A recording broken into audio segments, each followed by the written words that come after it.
Welcome back to the Garden Hutch. Today we'll discuss the top 5 vegetables you need to grow in your fall garden. Let's get going.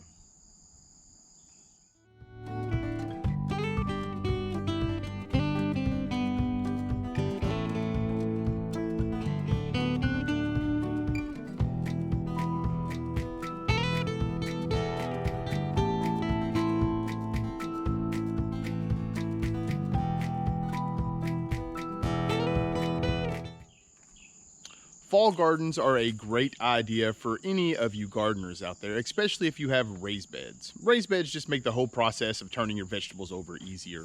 The reason fall gardens are so easy is you can literally plant anything that has time to go to fruition. So the way to tell that is you just take a seed packet. On the back of your seed packet, it's going to tell you how many days to germination, and then it's going to tell you how many days to maturity. You add those two up, and as long as you have enough time before your first frost date, then you're good to go. So for us here in Zone 7B, I use November 15th. And the reason for this is November 15th is the first frost date. And I realize it's late into, it's getting into the early winter. But most of the vegetables that we grow in the fall can handle a slight frost. So that's something to kind of keep in mind.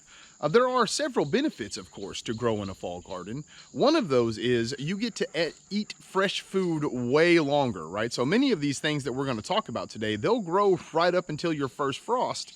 And so as a side effect of that, all of the things that you preserved from your summer are going to last you that much longer because you won't need to dip into your freezer or your cupboard in order to eat during this time of year.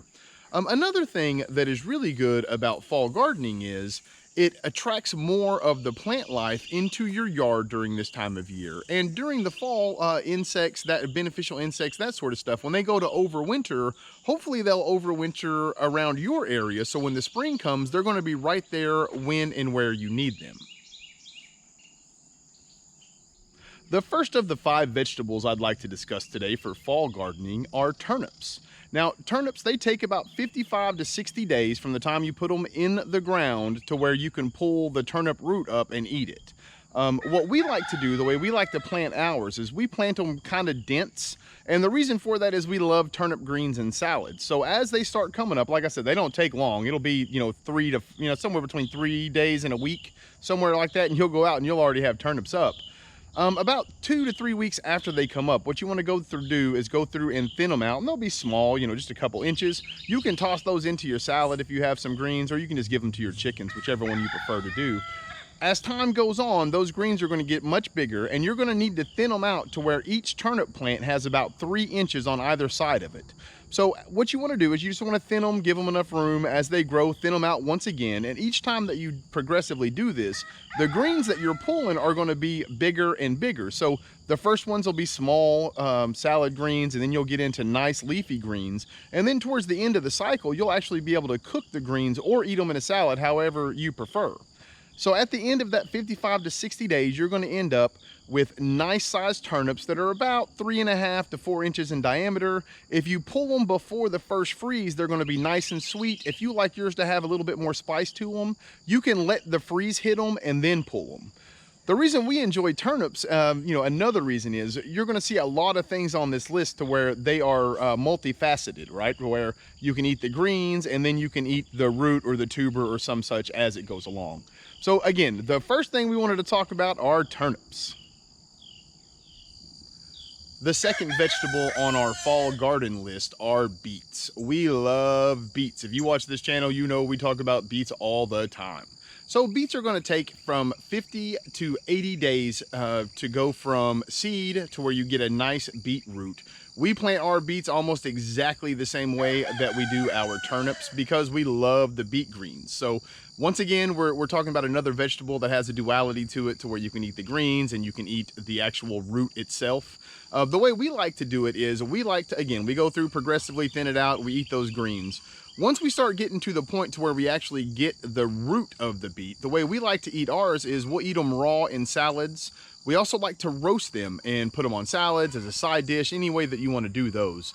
And towards the end of the year, if you pick them before the first frost date, what you can do is you can peel them, roast them, And then you can bag those up and take them out, and they come out, they're super sweet and they taste really fresh, like they're roasted.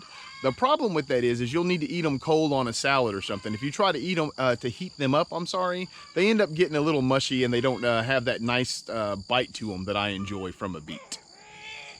So once again, number 2, beets. Coming in at number 3 on our list are carrots. Now, carrots are easily the most social vegetable that we grow here on the homestead. People love to come and pull their own carrots out of the ground. I know it sounds odd, but until you try it, it's hard to explain, but it is oddly satisfying to pull carrots out of the ground. Who would have known? Anyway, for carrots, you're gonna need 65 to 80 days from the time you put them in the ground until you pull them. We like to do ours, we plant them much the same that we do our beets and our turnips. The only difference is I don't care for carrot greens. Now, they're super nutritious for you. Some people like the taste, I don't. I find them, I don't know, just find them a little weird. They're just not my forte, I suppose. But if you like carrot greens, it's a great way to get some vitamins.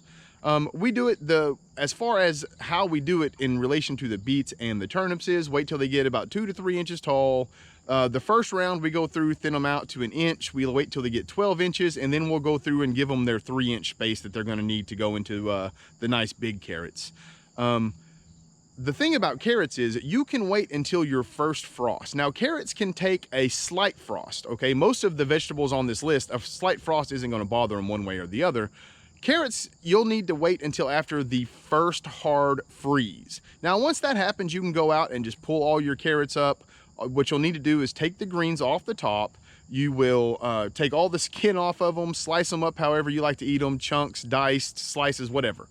And then you are going to blanch them. And all that means is you bring a pot of water to boil, throw your carrots in there 3 to 5 minutes, let them dry. Once they've dried, just throw them on a pan in your freezer.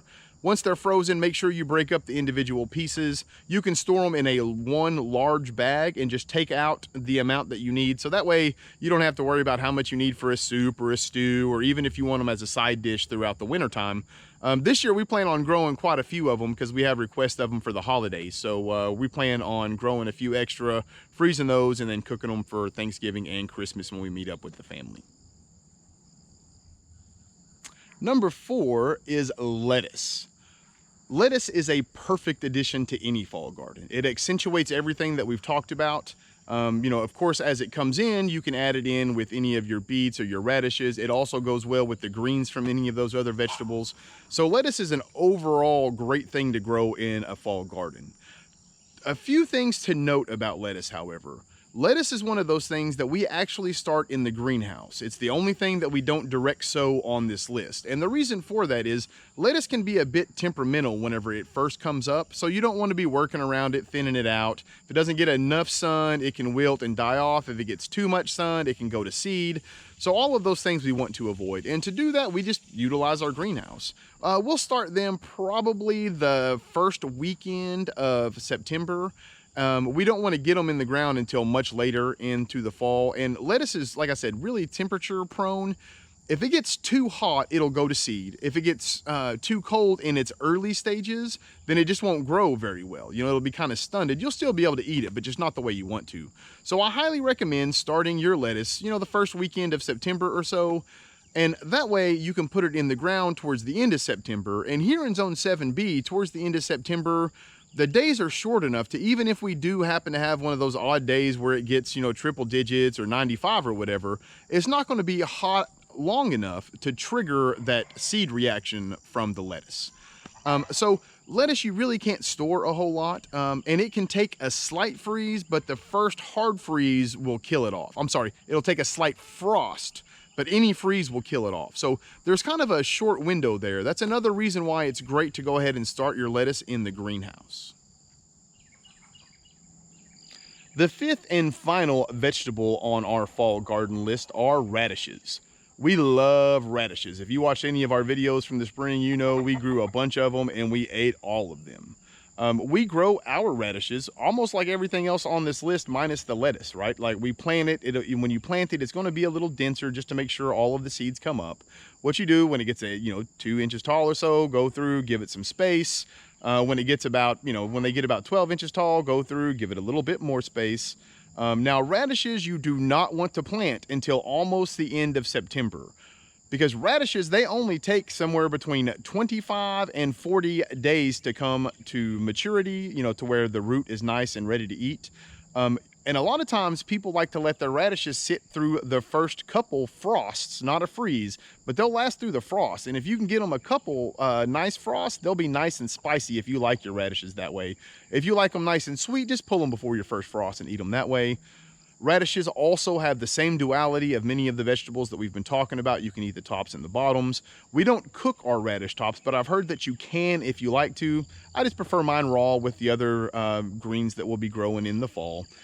We also like to pull them, and we don't freeze our radishes, but we do eat them roasted or in stews and soups. Now, I had never tried this until 2 years ago, and to me, a radish in a soup or a stew tastes much like a turnip, especially if you get them before the first frost. So, before they get that little spice to them, they taste a lot like a turnip. If you put them in a beef stew, anything like that with some tomatoes and carrots, they are delicious. Well, thank you to all you folks who have made it here to the end. We do appreciate it. If you enjoyed this video, consider hitting the like button below. If you have not, you should consider subscribing to the channel. It goes a long way in helping us reach our goals, and it's free for you. Until next time, I hope that all of you folks take care of yourselves. Peace.